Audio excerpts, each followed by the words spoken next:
everybody, and welcome back to the channel. My name is Amanda N, and today we're talking about something a little bit different. We won't be exploring any folklore or myths, but rather, when does a church become a cult? I know this might be an incredibly controversial opinion, so let me preface this video by saying that I do not have anything against someone who's religious. I do believe that churches and religion can do an incredible job at bringing a community together under common ground. However, while the obvious cultish churches like Jonestown are discussed plenty, today I wanted to ask the question, where is that tipping point? What defines a cult? Obviously, there's some cults that aren't necessarily religion-based, but seeing as many are, that's what I wanted to focus on today. I actually grew up attending a church that was very cultish, according to some.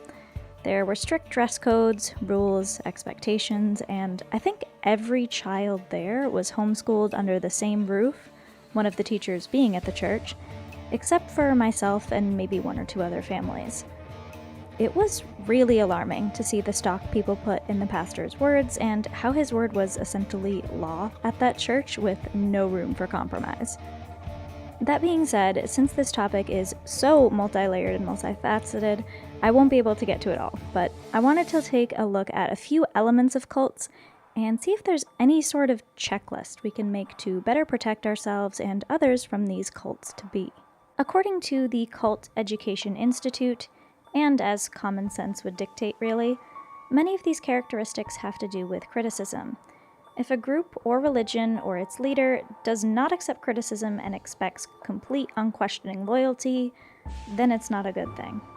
No one, no business, individual, religion, or anything should be immune from constructive critique, especially when it comes to how they handle controversy. For example, I have a massive issue with how many megachurches seem to conduct themselves when they're exposed. Today's video was also inspired by not only my own experiences, but a few articles I saw on megachurches that have been recently exposed for abusing minors. According to one article, the Bethany Church in Louisiana has recently been exposed for having a cult mentality during their Christian leadership training program. It was a cult mentality, said Goom Laurel, 34, who took part in 22OI, the name of the program, in 2007 and 2008.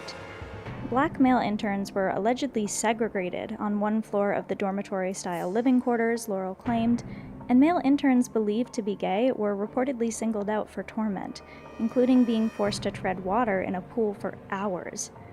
They would be calling him F-slur, and they were spraying water from a hose into his mouth while he was trying to tread water, Laurel alleged. Of course, it gets far worse than this.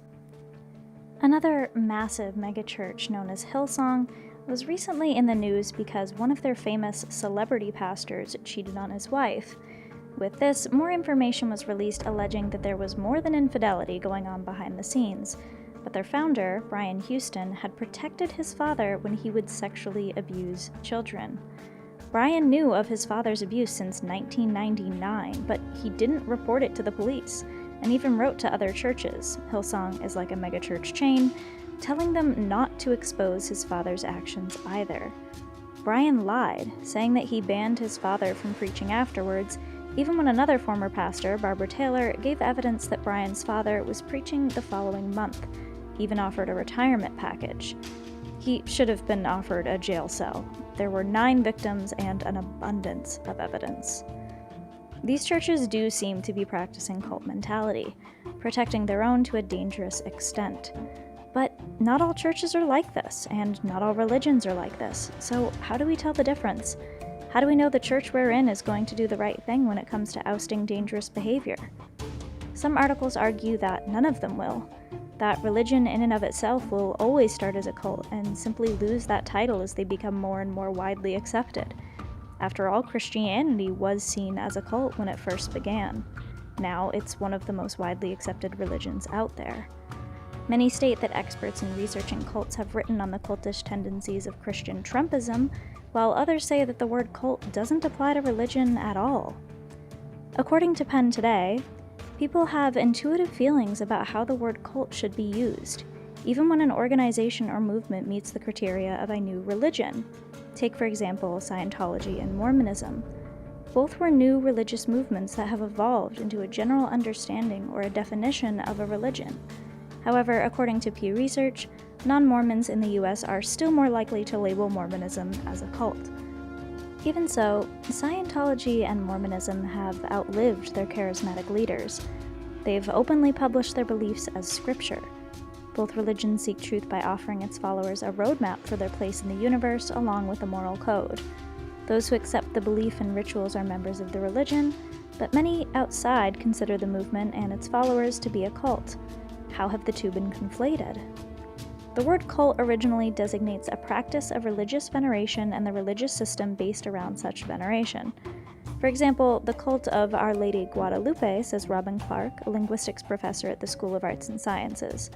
However, the word was co-opted in the first half of the 20th century by sociology and has come to denote a social group with socially deviant beliefs and practices like a UFO cult. Cults versus new religions is a matter of perspective, says Ori Tavur, a senior lecturer in the Department of the East Asian Languages and Civilizations who teaches a class on new religions and movements. New religious movement is a new term from academic discourse and is applied to religious movements from the 19th century onwards. Remember, says Tavor, that the religious landscape of the U.S. was about freedom of religion.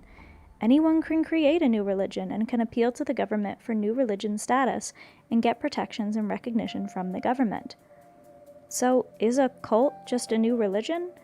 What is it that helps us identify a cult? Some articles argue that it's all about perceived legitimacy.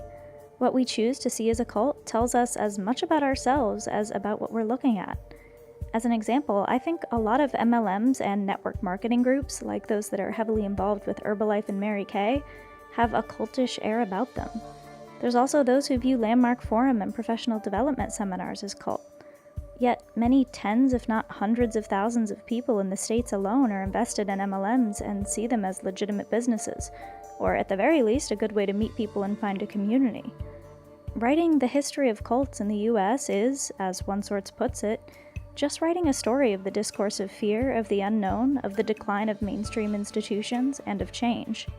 After all, the Satanic Panic became a national phenomena when Christians, or more mainstream religions, accused seemingly everyone and everyone of being satanic and participating in ritual sacrifices in cults. I'm not saying that no one has ever used Satanism for bad before, but it was blown wildly out of proportion, and preschools to this day watch how they behave around children just because of the disturbing allegations of ritual child abuse and sacrifice made in the 80s. So, yes, some cults are groups that have been unjustly accused. Dungeons and Dragons lovers, those that love metal music, or potentially a religion that's just doing something differently. There is no official label that we can stamp on something and say, this is a cult, and this is a religion, because everything is in the eye of the beholder. My tipping point may be different to someone else's, and religion is obviously a subjective thing, just with so many interpretations and beliefs for those that read the same scripture. Many experts agree on a few distinct factors, though.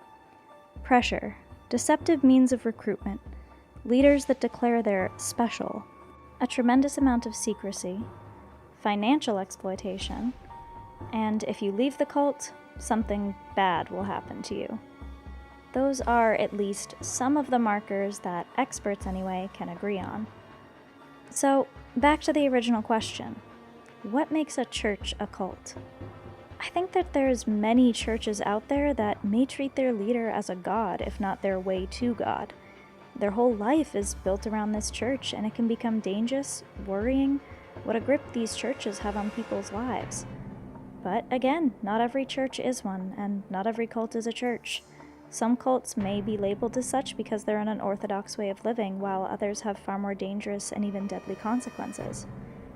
Personally, I believe a cult is not only an unorthodox group of people, but the key element is not allowing dissent. If dissent, whether that takes the form of someone leaving or someone asking questions or criticizing how things are done, is met with retribution, then that's the first sign of an organization that's on the road to ruin. I would be really curious to hear what you guys think, though. I think it's interesting that this new religious movement has been labeled as such when Years ago, we may have labeled new religions as cults, and to this day, we still do. Do you think that Scientology is a cult, or do you think it's a new religion? If it's a cult, then what makes that a cult but Buddhism, or being Muslim, or being Christian, or being Catholic, or any of these other more widely accepted religions? What makes those not? Is it really just the acceptance? I'd be curious to hear what you guys think down below. I think this is a really cool topic to debate, and I hope you liked this video. If you did, please give it a like. If you're new here, please subscribe, and I will see you all in the next one. Bye, guys!